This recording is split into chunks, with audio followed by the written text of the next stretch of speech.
नमस्कार, आप सब देख रहे हैं जेके फैक्ट और मैं आपके साथ स्वाति। वहीं आज हम जीएमसी में आए हों और हमारे साथ आज डॉक्टर संजीव गुप्ता जी जुड़े हुए हैं, जो कि जीएमसी के ऑर्थोपेडिक डिपार्टमेंट के एचओडी हैं और हड्डियों से जुड़ी हुई कई तरह की प्रॉब्लम्स होती हैं। तो चलिए आज हम इनके साथ जुड़ते हैं और जानते हैं इन्हीं सब टॉपिक्स के ऊपर। सर, आपका बहुत बहुत शुक्रिया, आपने कीमती समय हमें दिया। तो हम हड्डियों की बात करते हैं। लोगों को सबसे पहले स्पाइन में काफी प्रॉब्लम होती है, बैक इश्यूज होते हैं यंग में, मेल फीमेल दोनों में। तो सर, इसे किस तरह से आप मेडिकल टर्म में देखते हैं? बैक पेन जो है बहुत कॉमन प्रॉब्लम है और हर एक को कभी ना कभी अपनी लाइफ में बैक पेन होता है। यंग बच्चों की बात करें, स्टूडेंट्स की बात करें, तो उनके लंबे वर्किंग आवर्स होते हैं पढ़ाई के, तो गलत पोस्चर में पढ़ाई करना, बेड पे बैठ के पढ़ाई करना, उसकी वजह से बैक पेन के चांसेस ज़्यादा होते हैं। सो मेरा ये सलाह होगा कि अगर स्टूडेंट है और पढ़ाई लिखाई करनी है तो एक प्रॉपर स्टडी टेबल और चेयर लेकर रखना चाहिए और पेरेंट्स को कोशिश करनी चाहिए कि बच्चे स्टडी टेबल पे और चेयर पे पढ़ें। बीच बीच में कंटिन्यूस ब्रेक्स लेते रहने चाहिए, लगातार काम नहीं करते रहना चाहिए। लेबर क्लास जो है, जैसे मजदूर हो गए या जो हैवी वर्कर्स हैं, सर पे वजन उठाते हैं, उससे गर्दन में दर्द होने के चांसेस रहते हैं। कमर में दर्द होता है, झुक के वजन उठाते हैं, क्षमता से ज़्यादा कोशिश करते हैं उठाने की, जिससे बैक पेन हो जाता है। सो मेरी सलाह है कि प्रॉपर पोस्चर की राय लेकर के ही वजन उठाएं। झुक के वजन उठाना जो है कमर के लिए अच्छा नहीं होता है।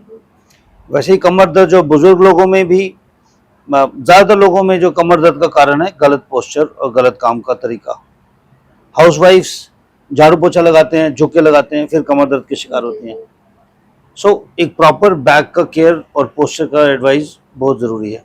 तो सर, जैसे हम महिलाओं की बात करते हैं, घर में उन्हें काफी ज्यादा काम रहता है, तो उनमें ज्यादातर जो है वो नी प्रॉब्लम देखी जाती है, या जब वो डॉक्टर के पास जाते हैं तो बोला जाता है ग्रीस खत्म हो गया। तो ये कैसे होता है और क्या इसके कुछ प्रिकॉशंस हम ले सकते हैं? देखिए, महिलाएं जो हैं आजकल आज के दौर में घर का काम भी करती हैं, बाहर भी काम करती हैं, फैमिली उन्हीं के ऊपर डिपेंड करती है।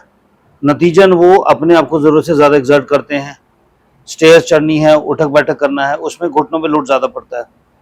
इन सब चीज़ों में कहीं ना कहीं उनको अपना शरीर का ध्यान नहीं रख पाती हैं।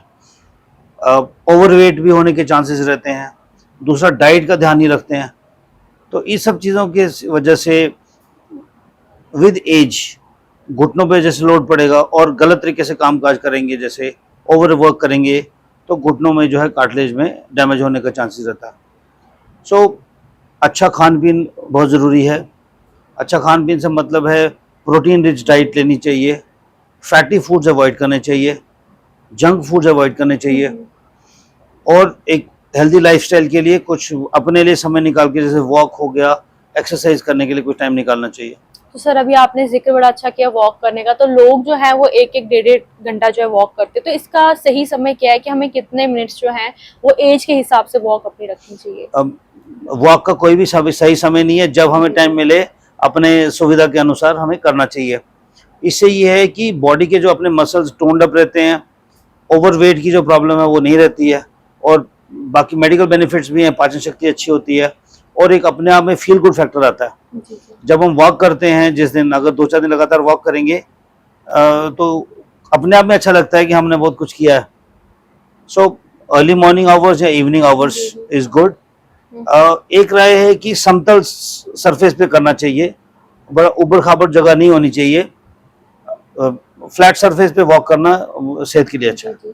अभी जैसे हम बच्चों की अगर खासकर बात करें, तो बच्चे स्पोर्ट्स में खेलते हैं, उन्हें बोन इंजरी या इंजरीज होती हैं, फ्रैक्चर हो जाता है, तो वो किस तरह से फ्रैक्चर के बाद इवन अपनी हड्डियों का ध्यान रख सकते हैं? क्या उसके लिए? ये आपने बड़ा अच्छा सवाल पूछा। बच्चे जो खेल कूद करते हैं वो अच्छे लगते हैं, और जब खेल कूद करते हैं तो चोट भी लगती है।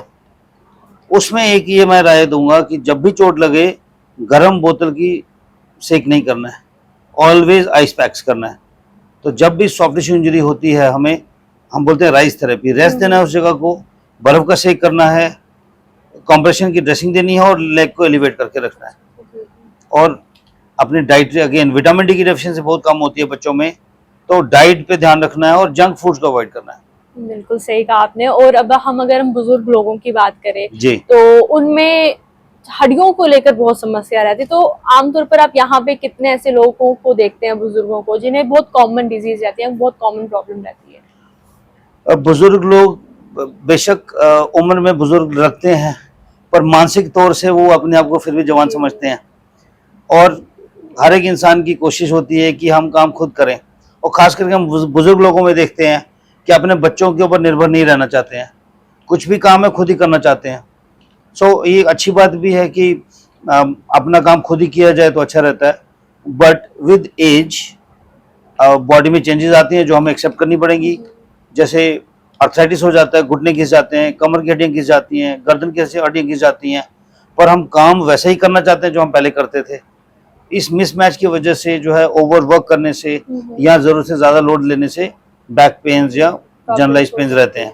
तो जैसे अब हम लोगों की बात करें तो कई लोगों के जो शोल्डर्स है वो अप एंड डाउन रहते हैं, वो क्या रहता है और मेडिकल टर्म में हम उसको क्या बोलते हैं? शोल्डर्स अप डाउन रहना जो है इसका मतलब है कि शायद उनकी रीढ़ की हड्डी में टेढ़ापन है, और ये टेढ़ापन जो है बहुत लोगों को पता भी नहीं होता कि उनका शोल्डर या रीढ़ की हड्डी टेढ़ी है। अक्सर हमारे पास पेशेंट्स आते हैं 18 साल, 20 साल, 25 साल के कि डॉक्टर साहब ये छाती थोड़ी सी आगे से निकली हुई है या एक कंधा ऊपर है, तो हम उसको अच्छे से एग्जामिन करते हैं तो पता चलता है रीढ़ की हड्डी टेढ़ी है। सो अगर बचपन में या 12 से 16 साल की उम्र तक हमें टेढ़ापन का पता चले तो उसका इलाज है सर्जरी करके या ब्रेसिस पहन करके। तो बहुत लोगों को तो इसके बारे में जागरूकता ही नहीं होती, बट अगर पता चले कि पीठ कंधा ऊपर नीचे है तो उसको इन्वेस्टिगेट करना पड़ता है और ब्रेसिस दे करके या सर्जरी करने से उसको ठीक कर सकते हैं। सर स्पाइन में भी कई लोगों को प्रॉब्लम्स रहती है, वो क्या रहती है और क्या कुछ उसके सिम्टम्स हम देख सकते हैं? देखिए, स्पाइन में मल्टीपल प्रॉब्लम्स होती हैं और जो मोस्ट कॉमन प्रॉब्लम है वो हम बोलते हैं डिस्क की प्रॉब्लम है। किसी को भी कमर दर्द होता है तो वो मैं आपके चैनल के माध्यम से ये बात कहना चाहता हूँ कि ज़्यादातर कमर दर्द, गर्दन दर्द अगर हम थोड़ा सा परहेज रखें, कामकाज का तरीका ठीक रखें तो 5-7 दिन से लेकर 3 हफ्ते में अपने आप ठीक हो जाते हैं। पर हम बड़े चिंतित हो जाते हैं, इमीडिएटली हम डॉक्टर के पास जाते हैं, एक्सरे करा लेते हैं, एमआरआई करा लेते हैं। ये सब वेस्ट ऑफ मनी है और वेस्ट ऑफ रिसोर्सेज है। एक्सरे की ज़रूरत कमर दर्द या गर्दन दर्द के केस में 3 हफ्ते तो नहीं होती है। तो अगर हम सिर्फ दवाई खाएं, दर्द की दवाई खाएं और थोड़ा परहेज करें तो दर्द ठीक हो जाएगा। 3-4 हफ्ते के बाद भी अगर दर्द में राहत नहीं मिलती है तो फिर हमें एक्सरे या इन्वेस्टिगेट करवाना चाहिए। जी ठीक है। और हम महिलाओं की बात करें तो लाइक पीरियड्स खत्म होने के बाद उन्हें बॉडी में चेंजेस आते हैं या बोन से जुड़ी हुई क्या प्रॉब्लम हो सकती है? देखिए, जैसे 45-50 के आसपास लेडीज़ में पीरियड्स बंद होते हैं, उसका हार्मोनल चेंजेस आती हैं, और अगर अपने आप को फिट नहीं रखेंगे, फिजिकल एक्सरसाइज वॉक वगैरह नहीं करेंगे तो मोटापे का शिकार भी होने का चांसेस रहता है। एक मैं आपको बताना चाहूँगा, एक बीमारी है जिसको हम बोलते हैं ऑस्टियोपोरोसिस। ऑस्टियोपोरोसिस को एक साइलेंट किलर भी बोला जाता है, क्योंकि जैसे जैसे उम्र बढ़ती है हड्डियाँ अंदर से खोखली होना शुरू हो जाती हैं, और जब तक हम 65, 70, 75 ईयर्स की एज में आते हैं हड्डियाँ इतनी अंदर से खोखली हो जाती हैं कि मामूली से झटका लग जाए तो जैसे मामूली से झटका लग गया, कमर में, पीठ में दर्द शुरू हो जाएगा, या बाथरूम में हल्का सा झटका लगने, स्लिप होने से चुकली की हड्डी टूट सकती है। तो इसके लिए डाइट का बड़ा इंपॉर्टेंट रोल है, और अपने आप को कोई भी दिक्कत हो, मान लो मेडिकल प्रॉब्लम्स है, अगर डायबिटीज़ है, बीपी है, तो उस सबको रेगुलर ट्रीटमेंट लेना चाहिए। तो सर जैसे लोग दूरदराज गांव में रहते हैं, डोडा, किश्तवाड़, रियासी, तो उन्हें बेसिकली मेडिकल टर्म्स के बारे में नहीं पता होता, वो इलाज नहीं कराते, तो उनके लिए आपका एक क्या मैसेज रहेगा? ये आपने बड़ा अच्छा सवाल पूछा, और मैं आपके चैनल के थ्रू ये बताना चाहूँगा कि एक जो भारत सरकार ने एक स्कीम लॉन्च की है, आयुष्मान भारत, इसका बहुत अच्छा प्रभाव हुआ है सरकारी तंत्र में और प्राइवेट तंत्र में भी।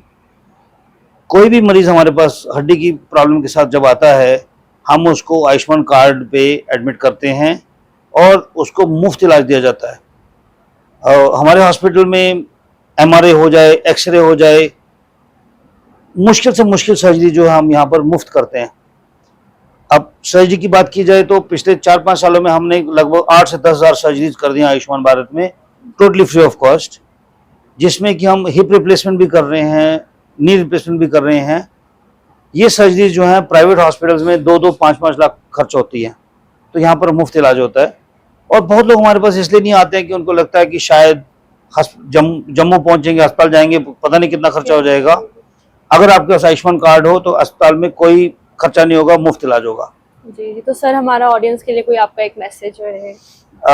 मैं चूँकि मेडिकल कॉलेज जम्मू में ऑर्थोपेडिक्स डिपार्टमेंट को हेड कर रहा हूँ, हमने बोन जॉइंट हॉस्पिटल हमारा शुरू हो गया है और हम चाहते हैं कि हमारे जम्मू के लोग जम्मू में ही इलाज करवाएं।